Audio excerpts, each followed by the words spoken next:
लाडकी बहीण योजनेमुळे महायुतीला मोठा लाभ झाला हे सर्वांनाच मान्य आहे। मात्र आता याच लाडक्या बहिणींचा लाभ हा कमी होणार असल्याची माहिती समोर आली आहे। राज्यातील नमो शेतकरी योजनेचा लाभ घेणाऱ्या महिलांना लाडकी बहीण योजनेचा हप्ता आता कमी मिळणार आहे।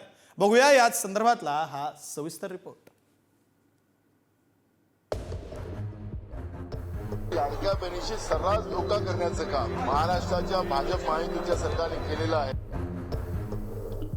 ज्या लाडक्या बहिणींकडून 1500 रुपयांच्या बदल्यात मतं विकत घेतली तर त्या मतांची किंमत आता 500 वरती आलेली आहे। उद्या ती 0 वरती येईल। संजय राऊत जे बोलतात त्यांना तो वेळेपणा आहे, ते वेळे झाले आहेत। राज्यातल्या 8 लाख लाडक्या बहिणींच्या पदरात 1500 रुपयांऐवजी फक्त 500 रुपये पडणार आहेत। कारण या 8 लाख महिला नमो शेतकरी योजनेचा लाभ घेत असल्याचं स्पष्ट झालंय।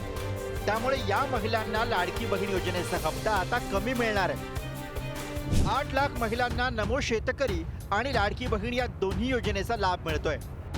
अटीनुसार एकाच वेळी 2 योजनेचा लाभ घेता येत नाही। नमो शेतकरी योजनेचा लाभ घेणाऱ्या महिलांना लाडकी बहीण योजनेचा हप्ता कमी मिळणार आहे। नमो शेतकरी योजनेच्या माध्यमातून 1000 रुपये मिळतात। उर्वरित 500 रुपये लाडकी बहीण योजनेद्वारे मिळणार आहेत। नमो योजनेचे 1000 रुपये तर लाडकी बहीण योजनेचे 500 रुपये असे 1500 रुपये मिळतील। या GR मध्ये तेव्हा लाडक्या बहिणीचा जो GR निवडणुकीच्या पूर्वी निघाला होता, अशा कुठल्याही शासन निर्णयामध्ये बदल झालेला नाहीये। राहिला प्रश्न दुबार लाभचा, तर संजय गांधीच्या लाभार्थ जेव्हा त्या योजनेमध्ये ज्या अटी होत्या, त्या योजनेच्या ज्या GR मधल्या ज्या अटी होत्या, त्या अटी कुठलेही बदललेल्या नाही सरकारने। शासन निर्णयामध्ये सुधारणा होईल, ज्या दिवशी शासन निर्णयामध्ये कुठलेही बदल होईल तेव्हा ही बाब वेबसाईटमध्ये येईल आणि जेव्हा ती वेबसाईटमध्ये आली तेव्हा त्या संदर्भामध्ये आपण प्रश्न विचारला तर ते योग्य राहील। ज्या पद्धतीने निवडणुकीमध्ये या लोकांनी मागील त्या लाडक्या बहिणीला आम्ही 1500 रुपये देऊ असं सांगितलेलं होतं, पण आता आपण पाहतोय की त्याला नियम लावले गेले आणि हे नियम लावू आज जवळपास 8 लाख महिला त्या ठिकाणी कमी करण्याचं पाप सुद्धा या ठिकाणी केलं गेलेलं आहे। त्यामुळे लाडक्या बहिणीशी सर्रास धोका करण्याचं काम महाराष्ट्राच्या भाजप महायुतीच्या सरकारने केलेलं आहे। गेल्या वर्षी लाडकी बहीण योजना सुरू झाली तेव्हाच महायुती सरकारनं निकष ठरवलेले आहेत। पण विधानसभा निवडणुकीच्या पार्श्वभूमीवर छाननी न करता लाडक्या बहिणींना सरसकट 1500 रुपयांचा लाभ दिला। पण निवडणुकीनंतर राज्य सरकारने निकषांची काटेकोरपणे अंमलबजावणी सुरू केली। त्याच पार्श्वभूमीवर नमो शेतकरी योजनेचा लाभ घेणाऱ्या 8 लाख महिलांना लाडकी बहीण योजनेचा 500 रुपये हप्ता मिळणार आहे। ज्या लाडक्या बहिणींकडून 1500 रुपयांच्या बदल्यात मतं विकत घेतली तर त्या मतांची किंमत आता 500 वरती आलेली आहे। उद्या ती 0 वरती येईल।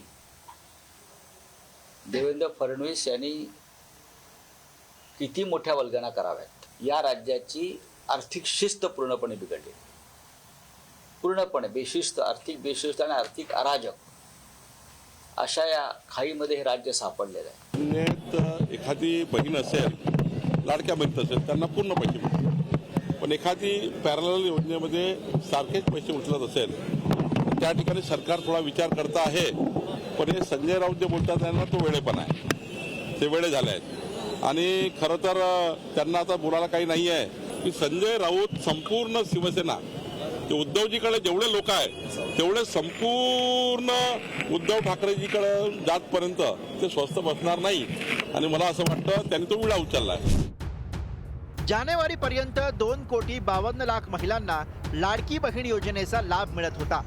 पण निकषांप्रमाणे छाननी केल्यानंतर 6 लाखांची घट होऊन लाभार्थी महिलांचा आकडा 2,46,00,000 आला।